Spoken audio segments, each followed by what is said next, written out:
हरियाणा की सियासत में एक बार फिर कर्ज का मुद्दा गर्मा गया है। नेता प्रतिपक्ष भूपेंद्र सिंह हुड्डा ने बीजेपी सरकार पर प्रदेश की आर्थिक स्थिति बिगाड़ने का आरोप लगाया। हुड्डा का दावा है कि 1966 में हरियाणा बनने से लेकर 2014 तक प्रदेश पर करीब 70,000 करोड़ रुपए का कर्ज था, जो अब बढ़कर करीब 5.5 लाख करोड़ रुपए तक पहुंच गया है। उन्होंने कहा कि सरकार हर साल नया कर्ज लेकर पुराने कर्ज की किस्त और ब्याज चुका रही है, जबकि विकास कार्यों का दावा जमीन पर नजर नहीं आता। ये रिपोर्ट देखिए।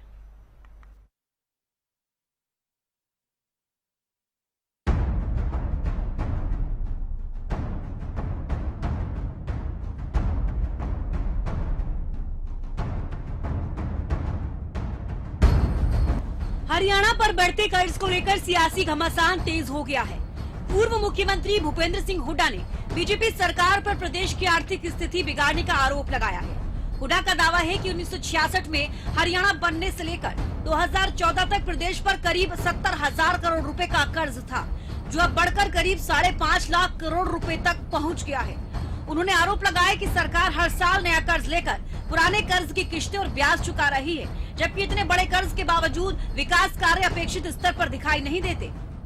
66 में बना था, 66 से लेकर अब 2014 में जब सरकार छोड़ी, उस टाइम तक 70,000 करोड़, जिसमें हमने 4 पावर प्लांट भी लगाए, 1 न्यूक्लियर प्लांट भी लगाया, मेट्रो का भी अपना हिस्सा दिया है, मेडिकल कॉलेज कितने बनाए, कितनी यूनिवर्सिटी बनाई है, और ये IMT बनाए हैं। इन्होंने एक तो IMT नहीं बनाया, एक इंच रेलवे लाइन नहीं बनाई, एक मेट्रो का स्टेशन नहीं लगाया। जब तक 70,000 करोड़ था, अब 70,000 से 5.5 लाख करोड़ हो गया।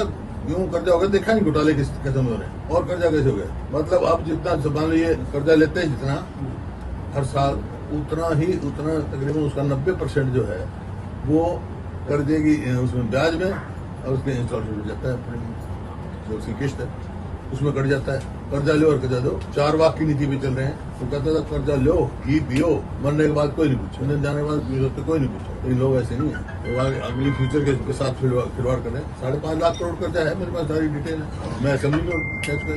ये तो सरकार का क्या हुआ, पता नहीं घोटाले में और क्या होता है ये ना। अरे धान खरीद दिया, धान है नहीं, गेहूं गायब हो गया, पैसा पहले सरकारी फेंकी ना। इस किस्म में बैंकों में देखा नहीं, जब बैंक से घोटाला हो गया, जबकि साफ इंस्ट्रक्शन है RBI की कि प्राइवेट बैंक में आप 50 करोड़ से ज्यादा नहीं जमा करा सकते, एक के बाद एक घोटाला। बिना IAS को मंत्री के या मुख्यमंत्री के, उसके बिना 3 IAS अफसर तो जेल में डाली है। शराब का घोटाला, कोई भी घोटाला तो एक के बाद घोटाला हुआ।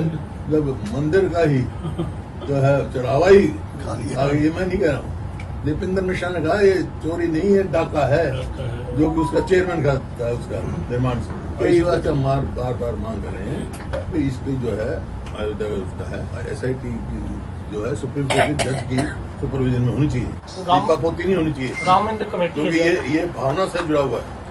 हुड्डा ने आरोप लगाया कि सरकार जितना नया कर्ज ले रही है, उसका बड़ा हिस्सा पुराने कर्ज की किस्तें और ब्याज चुकाने में खर्च हो रहा है। उनका कहना है कि इतने बड़े कर्ज के बावजूद प्रदेश में एक भी IMT नहीं बनवाई गई। साथ ही कहा कि मेट्रो विस्तार, नई रेलवे लाइन, बिजली उत्पादन या बड़े औद्योगिक निवेश जैसे विकास कार्य अपेक्षित स्तर पर दिखाई नहीं देते। हुड्डा ने कहा कि सरकार को प्रदेश की वास्तविक आर्थिक स्थिति जनता के सामने रखनी चाहिए, ताकि ये स्पष्ट हो सके कि लिया गया कर्ज किन योजनाओं और परियोजनाओं पर खर्च हुआ। हालांकि बीजेपी सरकार लगातार ये कहती रही है कि राज्य द्वारा लिया गया कर्ज आधारभूत ढांचे के विकास, जन कल्याणकारी योजनाओं और पूंजीगत निवेश पर खर्च किया जा रहा है। वह प्रदेश की वित्तीय स्थिति राजकोषीय मानकों के अनुरूप है। ऐसे में हरियाणा में बढ़ते कर्ज का मुद्दा अब सरकार और विपक्ष के बीच बड़ा राजनीतिक विवाद। और बढ़ते कर्ज को लेकर हरियाणा में सियासी घमासान तेज हो गया है और आज इसी मुद्दे पर चर्चा करेंगे। जो गेस्ट हमारे साथ जुड़े हैं, एक बार आपसे रूबरू करवा देती हूँ। बीजेपी से नेहा धवन, बीजेपी प्रवक्ता हमारे साथ जुड़ गए हैं, और कांग्रेस प्रवक्ता बजरंग दास जी हमारे साथ जुड़ गए हैं। सर बहुत स्वागत है, मैम बहुत स्वागत है आपका। और साथ ही विजेंद्र रेणु, ये नरो प्रवक्ता हमारे साथ जुड़ गए हैं। सर बहुत स्वागत है आपका। सबसे पहले नेहा जी, मैं आपका रुख करना चाहूंगी। कांग्रेस की तरफ से भूपेंद्र हुड्डा ने जो आंकड़े पेश किए हैं हरियाणा पे बढ़ते कर्ज को लेकर, आपने सुना कि क्या कुछ उन्होंने कहा। 1966 से 2014 का जिक्र किया है कि 70,000 करोड़ कर्ज था हरियाणा पर। अब 2026 में जो आंकड़े वो पेश कर रहे हैं, कह रहे हैं 5.5 लाख करोड़ ये कर्ज बढ़ गया है। आप क्या इससे सहमत हैं? देखिए चविष्का जी, सबसे पहले तो ये बताना होगा कि जिस समय हरियाणा में भूपेंद्र सिंह हुड्डा जी का कार्यकाल था, राज था, उस समय प्रति व्यक्ति आय कितनी थी, उस समय हरियाणा प्रदेश का इंफ्रास्ट्रक्चर का स्टेटस कितना था। उनके कार्यकाल में जब उनको 10 वर्ष यहाँ पर हरियाणा की सरकार की कमान संभालने का मौका मिला, उनके कार्यकाल में हरियाणा में ऐसी कौन सी इंफ्रास्ट्रक्चर डेवलपमेंट की ऐसी नीतियां लागू की गई, या फिर जो यहाँ के सिटीजन थे, हरियाणा के वासी थे, निवासी थे, उनकी आय को 2 गुना 4 गुना करने का क्या प्रावधान किया गया। उनके कार्यकाल में किसानों की स्थिति कैसे थी, उनके कार्यकाल में मजदूरों की स्थिति कैसे थी, उनके कार्यकाल में महिलाओं की स्थिति कैसे थी, उनके कार्यकाल में शिक्षा और हेल्थ डिपार्टमेंट की स्थिति कैसी थी, वो बताने की आवश्यकता नहीं है, क्योंकि 2014 में जो सत्ता परिवर्तन किया हरियाणा प्रदेश की जनता ने, वो उन्हें मूलभूत सुविधाओं के पूर्ण ना होने की वजह से ही हुड्डा जी को बाहर का रास्ता दिखाया और आज भी विपक्ष में बैठने का उनका प्रावधान पूरा किया, कम से कम 3 टर्म तक, 15 वर्षों तक। अब देखिए, सबसे महत्वपूर्ण बात है कि हम आज प्रति व्यक्ति आय जो है वो हरियाणा प्रदेश की पूरे भारतवर्ष में नंबर 1 राज्य है जिसमें प्रति व्यक्ति आय सबसे ज्यादा है। आज प्रति व्यक्ति आय 3.5 लाख रुपए प्रति व्यक्ति आय है। और दूसरी बात यह है कि जो जीडीपी का बहुत बड़ा जो हमारा अभी भारत के अंदर एक जो है हमने 3 ट्रिलियन बजरंगदास जी, मैं आऊंगी आपके पास, ठीक है, उस और हम बढ़ रहे हैं, जीडीपी को जो है हम 3.5 फिस्कल डेफिसिट लिमिट तक लेकर आए हैं। इस तरह का जो प्रावधान नेहा जी, बिल्कुल देखिए, इस बीच में आपको रोकना चाहूंगी। बजरंगदास जी, अब ठीक है, आपके पास लौटूंगी मैं। नेहा जी, एक सबसे बड़ा सवाल विपक्ष ये भी कह रही है कि अभी तक आपकी सरकार में ना कोई आईएमटी बनवाई गई है, ना कोई रेलवे लाइन नहीं बनवाई गई है, मेट्रो का विस्तार नहीं हुआ। क्या आप इससे सहमत है कि अभी तक ऐसा कोई कार्य नहीं किया गया है बीजेपी सरकार में? देखिए, जिसने देखना ही ना हो, जिसने आंखें मूंद रखी हो, कान बंद कर रखा हो, केवल उनका मुंह चल रहा है बोलते हुए, ना उनको ऑब्जर्वेशन हो रही है, ना वो कहीं से कुछ सुन रहे हैं, तो उस विपक्ष का क्या करेंगे? यही तो तुष्टीकरण की राजनीति है जिसको मैं बार बार पर्दाफाश करने की कोशिश करती हूँ आप सबके माध्यम से। देखिए, हम आज भी अपनी लिमिट के अंदर रहकर अपने हरियाणा प्रदेश को विकसित करने के लिए केंद्र से जो है वो उधार ले रहे हैं, जो कि जीएसडीपी का 20% से अधिक नहीं होना चाहिए, और वो हम उसकी लिमिट के अंदर हैं। उसी लिमिट के तहत पे हुड्डा सरकार ने अपना लोन लिया था भारत सरकार से, उसी लिमिट में रहकर हरियाणा प्रदेश की राज्य सरकार जो है वो केंद्र सरकार से लोन दे रही है। दोनों में अंतर क्या है? कोई अंतर नहीं है। अंतर केवल इतना है कि हमारे समय में विकास ज्यादा हो रहा है, जीडीपी बढ़ रही है, प्रति व्यक्ति आय बढ़ रही है, इंफ्रास्ट्रक्चर डेवलप हो रहा है। रेलवे लाइन का इलेक्ट्रिफिकेशन किसके कार्यकाल में हुआ? नई रेलवे किसके कार्यकाल में शुरू हुई? फास्ट ट्रैक रेलवे लाइन की नींव किसके कार्यकाल में रखी गई? आज भी कितने नए स्टेशन पर ट्रेन रुकने लगी है। ठीक है नेहा जी, ठीक है, मैं समझ गई, आपने स्पष्टीकरण दिया अपना। ठीक है, लौटूंगी आपके पास, एक एक सबको मुझे समय देना है। बजरंगदास जी, अब आप क्या कहना चाहेंगे? भूपेंद्र सिंह हुड्डा की तरफ से जो आंकड़े पेश किए गए हैं 1966 से लेकर हम बात करें 2014 तक, जो आंकड़े पेश किए गए, 70,000 करोड़ रुपए का कर्ज बताया, अब 5.5 लाख करोड़ भूपेंद्र सिंह हुड्डा की तरफ से साफ कहा गया है। कांग्रेस अब इसको कैसे देख रही है, और अभी क्या अगर आंकड़ों का आप जिक्र करें तो आप क्या कहना चाहेंगे इसको लेकर? देखिए मैडम जी, 1966 से लेके 2014 तक 48 साल के अंदर हरियाणा पे सिर्फ कर्ज 70,000 करोड़ का कर्ज था। इस निकम्मी सरकार ने मलाई खा कर कर्ज ले लेकर वो कर्ज 5 लाख करोड़ से ज्यादा का कर्ज प्रदेश की जनता पर चढ़ाने का काम किया है। यहाँ तक कि जब से भारतीय जनता पार्टी की सरकार आई है, हरियाणा में बेरोजगारी, महंगाई, अपराध और नशा बढ़ाने का काम किया। इसके अलावा इन्होंने एक भी काम हरियाणा के अंदर नहीं किया। और जो बजट की बात है, बजट का एक बहुत बड़ा हिस्सा जो कर्ज ले रखा है, उस कर्ज को ब्याज चुकाने के अंदर चला जाता है। ऐसी स्थिति है आज हरियाणा। भ्रष्टाचार, ये कहते बहमुख में भ्रष्टाचार का अड्डा बन गया है। कोई भी हरियाणा का सरकारी महकमा ऐसा नहीं है जहां बगैर रिश्वत लिए, जहां बगैर पैसे दिए काम होता हो। मैं उदाहरण तौर पे मैं महकमे गिना सकता हूँ। मार्केटिंग बोर्ड है, फूड सप्लाई है, FCI है, आबकारी कराधान विभाग है, तहसील है, प्रदूषण विभाग है, खुले पैसे, मगर बिना पैसे तो काम को नहीं। नगर निगम भ्रष्टाचार का अड्डा नगर निगम बना हुआ है। ये कहते हमने काम किए, कौन सा काम किया? बिजली के 5 थर्मो प्लांट, 5 बिजली देखिए, आप बहुत जिम्मेदार व्यक्ति हैं, मेरे बड़े अजीज हैं, आप कभी विषय पर बात मत करिएगा। मुझे ये बताइए, हिमाचल प्रदेश की जीएसडीपी इतने कम क्यों है? हिमाचल प्रदेश में आपकी सरकार है, कांग्रेस की सरकार है, वो सबसे कम जीएसडीपी के 10 राज्यों में तीसरे नंबर पर आता है। ये क्यों आता सब है? आंकड़ों का, ये झूठ आंकड़ा का खेल मत खेलिए। नहीं, यही आंकड़ा जब आपको प्रस्तुत करना हो तो सही आंकड़ा है, यही आंकड़ा जब हम प्रस्तुत करते हैं तो झूठ आंकड़ा बन नेहा जी जाता है। ठीक है, जब मैं आपके पास लौटूंगी आप अपनी बात का जवाब दीजिएगा। जी बजरंग दास जी। 5 बिजली के थर्मो प्लांट हमने लगाए, आपने एक यूनिट बिजली पैदावार का थर्मो प्लांट लगाया हो, कोई कारखाना लगाया तो बता दो। हमने सरकारी स्कूल बनाए, आपने बंद कर दिए, कॉलेज बनाए, यूनिवर्सिटियां बनाई, MIT बनाई, IT बनाई, दुनिया भर के हमने कार्यक्रम पे मेट्रो, ये मेट्रो जो आप गीत गाते हो हमारी देन है। ये फरीदाबाद तक मेट्रो हम लाए, गुड़गांव तक मेट्रो हम और लाए, इसमें भी भ्रष्टाचार आतंक कितना मेट्रो हुआ, कितनी बार आप शेयर सुनो, गिरा, कितनी ये बार पुल भ्रष्टाचार गिरा। ठीक है बजरंग दास जी, अब आपने अपने आंकड़े पेश किए, आपने स्पष्टीकरण दिया कि आपकी सरकार में क्या हुआ, बीजेपी की सरकार में अब क्या हो रहा है। ठीक है बजरंग दास जी, मैं आपके पास लौटूंगी। विजेंद्र रेणु जी भी आभार से नरो प्रवक्ता जुड़े हुए हैं। विजेंद्र जी, अब आप इन चीजों को कैसे देख रहे हैं? हुड्डा की तरफ से जो आरोप सरकार पर लगाए गए हैं, कितना आप उससे सहमत है? क्या वाकई आपको लग रहा है 2014 के बाद से 2026 तक अब 5.5 लाख करोड़ तक का कर्जा हरियाणा पर देखा जा रहा है, बढ़ता हुआ नजर आ रहा है? पूरी बात कर बजरंग दास जी, मैं लौटूंगी अब आपके पास। विजेंद्र जी जवाब दीजिए। आधा मिनट रह गया मेरी बात का। मैं ये बता सबको आधा मिनट के हिसाब से हरियाणा प्रदेश के ऊपर कर्ज बना है, ऐसे पहले कभी नहीं हुआ है। पूरे हरियाणा प्रदेश को इन्होंने कर्ज में डुबोने का काम बजरंग दास जी प्लीज आप चुप हो जाइए, मैं आपके पास लौटूंगी। मैंने आपको समय दिया बोलने के लिए, विजेंद्र जी को बोलने दीजिए। विजेंद्र जी कहिए। इस गवर्नमेंट में जिस परसेंटेज के हिसाब से कर्ज बना हुआ इनका पहले कभी हुआ, बिल्कुल इन्होंने आंख यूज करके कर्ज उठाने का काम किया और हरियाणा प्रदेश को कर्ज में डुबोने का काम किया।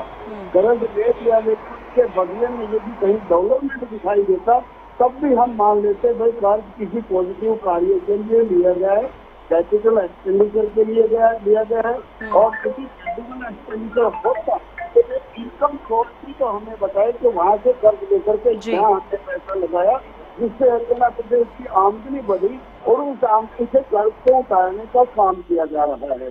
अब प्रति वर्ष कर्ज ही बढ़ाते जा रहे हैं, और जिस प्रदेश का लगभग 30 से 35% GDP कर्ज उतारने में ही चला जाता हो, तो बना बताइए हमारे लिए फिर सामाजिक सेवाएं और अन्य के लिए कहाँ से पैसे बचेंगे?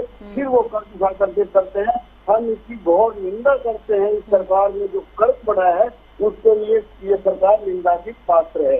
दूसरी बात ये कहा कि हमारी भ्रष्टाचारी जी कि पर कैपिटा इनकम के हिसाब से हरियाणा प्रदेश पूरे देश में 1 नंबर पर खड़ा हो गया है। मैं पूछना चाहता हूँ इसका भी, अगर पर कैपिटा इनकम में हरियाणा प्रदेश नंबर 1 पर है तो फिर 50% आबादी के पीले कार्ड क्यों बने हुए हैं? वो पॉवर्टी लाइन से 50% आबादी नीचे क्यों है?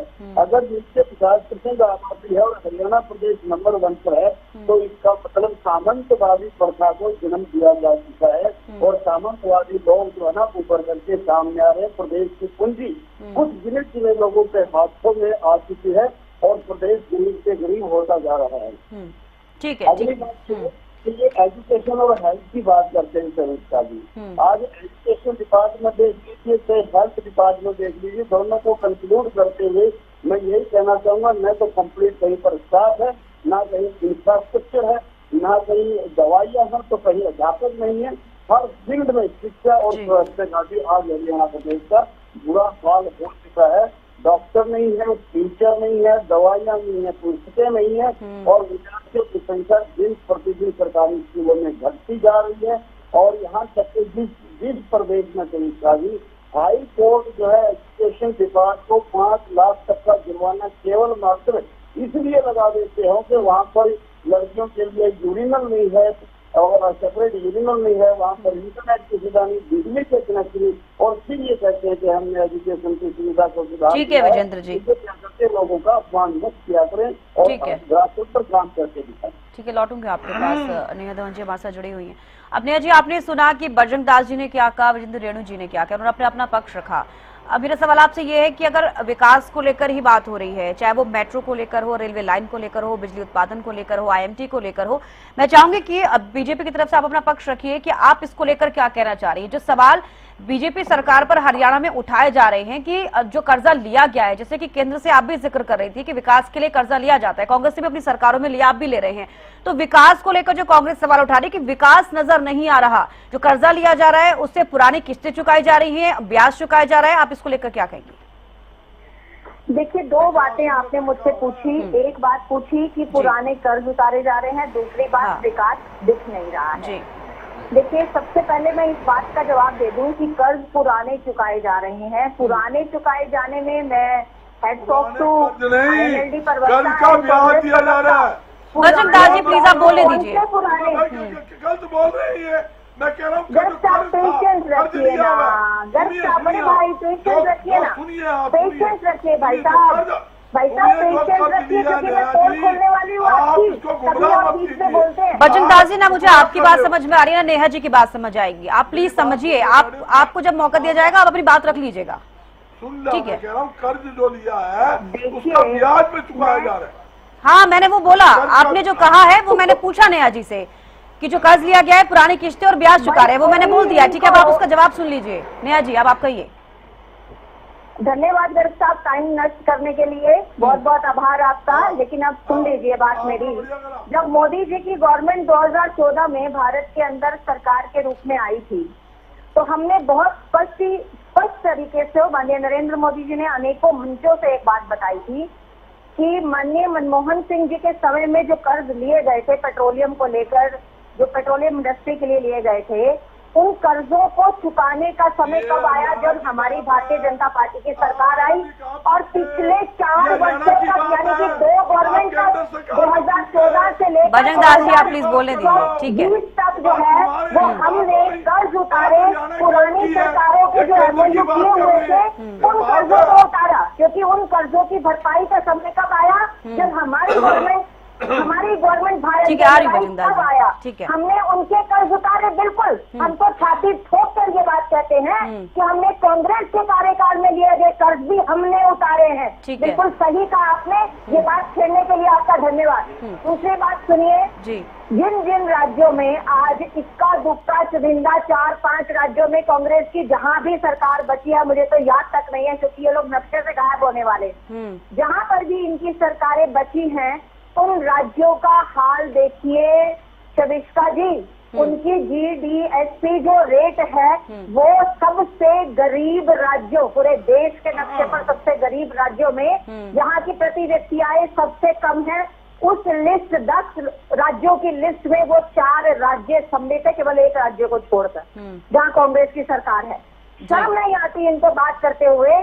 जब इनके समय में कांग्रेस की सरकारें थी तब जो कर्ज लिया गया, तब तो सारा दिन कांग्रेस केंद्र सरकार के आगे हाथ फैलाकर बैठे रहते थे कि हमें कुछ दे दो, लूटपाट के लिए हमें कुछ दे दो। लेकिन आज भारतीय जनता पार्टी की सरकार के समय में माननीय मोहन लाल जी के समय में पूर्व मुख्यमंत्री और आज नायब जी के समय में हमने राज्य की जीएसटी को बढ़ाकर हमने इंडिपेंडेंट राज्य की आय जो है, राजस्व जो है हरियाणा राज्य का, उसको भी बढ़ाने का काम किया। वो आंकड़ा प्रस्तुत नहीं करेंगे, वो आंकड़ा इनकी आंखों के सामने है कि हरियाणा राज्य का राजस्व कांग्रेस के समय में, इनालो के समय में और ठीक है नेहा जी, आपके जो मैंने आपसे सवाल किया था उसका आंसर मुझे मिल गया। ठीक है, मैं लौटूंगी आपके पास। बजरंग दास जी, अब आपने सुना क्या कहा है नेहा धवन जी ने। अब बीजेपी का स्टैंड ये है, जो आपने कहा था कि जो कर्ज लिया जा रहा है पुराने कर्ज उससे दिए जा रहे हैं, ब्याज तक भर रही है बीजेपी। अब साफ तौर पर एक आ गया है कि जो आपने अपनी सरकार में जो कर्ज लिया था उसकी भरपाई कर रही है बीजेपी। अब कहिए आप। देखिए, मैं यही बताना चाहता हूँ, कर्ज तो इन्होंने लिया, हमारे समय 17,000 करोड़ का था, आज 5 लाख करोड़ से 5 लाख करोड़ से ज्यादा का ये कर्ज का ब्याज द्वारा मालाई जो आपने कर्ज लिया उस पैसे को किसने चुकाया? हाँ या ना का जवाब दीजिए। क्या हुड्डा जी अपनी पर्सनल आय में से वो कर्ज चुका कर गए थे हरियाणा प्रदेश का? नहीं गए। देखिए, अब मैं तो यहाँ पर ये कहना चाहूंगी कि फैक्ट्स पर बात होती है। भूपेंद्र सिंह हुड्डा ने तो ये भी कहा है कि उनके पास है प्रूफ इसका, और अगर वो प्रूफ दिखाते हैं, वो आंकड़े पेश करते हैं, तो आगे देखा जाएगा क्या कुछ होगा। ठीक है, आप दोनों के पास लौटूंगी मैं। विजेंद्र जी भी हमारे साथ जुड़े हुए हैं। लास्ट कमेंट में विजेंद्र जी मैं आपसे चाहूंगी, उसके बाद मुझे डिबेट वाइंड अप करनी है। विजेंद्र जी, अब आपने सुना कि नेहा जी ने क्या कहा है। आप भी कह रहे थे कि जो बीजेपी है वो कर्ज चुका रही है, कर्ज ले रही है, पुराने कर्ज चुका रही है और ब्याज दे रही है, लेकिन बीजेपी अपना स्टैंड क्लियर कर रही है। नेहा जी ने ये स्टैंड क्लियर किया कि जो कांग्रेस ने अपने समय में, अपनी सरकार के समय में जो कर्ज लिया था, उसकी भरपाई कर रही है बीजेपी। अब आप क्या कहेंगे? आपसे लास्ट कमेंट। अगर बात सच्चे है कि पुराने लिए हुए कर्ज की भरपाई ये सरकार कर रही है, तो कर्ज को घटना चाहिए था, इधर कर्ज बढ़ना नहीं चाहिए था। अगर कर्ज चुकाने के लिए दुगना तिगुना कर्ज लेकर के पीछे आप कर्ज चुका दे, तो ऐसे कर्ज चुकाने का फायदा ही क्या हुआ? ये तो और भी ज्यादा कर्ज में डुबोते जा रहे हैं, जो कि प्रमाण के स्वरूप आप सबके सामने है, आंकड़े सबके सामने है। तो इन्होंने पुराना कर्ज की जिसकी टाइम बाउंडेशन हो जाएगी वो तो चुकाना ही पड़ेगा। तो समय बाउंड होता है कि उतार उनको चुकाना पड़ेगा, इंटरेस्ट भी चुकाना पड़ेगा। लेकिन यदि कमाते से चुकाते तो अच्छा लगता है। इन्होंने तो कर्ज चुकाने के लिए जितना कर्ज लेकर के चुका दिया, तो उसका क्या फायदा? पिछले बजट में देख लीजिए कि आपने 60,000 करोड़ के लगभग कर्ज सिर्फ इसलिए लिया कि कर्ज का ब्याज चुकाना था। तो इस तरह का कर्ज चुकाने का कोई फायदा नहीं था। सुनीता जी, ये जो है कर्ज में हरियाणा प्रदेश को डूबते ही जा रहे हैं, और हरियाणा प्रदेश को कर्ज से उभरने का ये मौका उभारना चाहिए, लेकिन इनसे ये उभर ही नहीं पा रहा। कांग्रेस ने भी कर्ज में डुबोने का काम किया।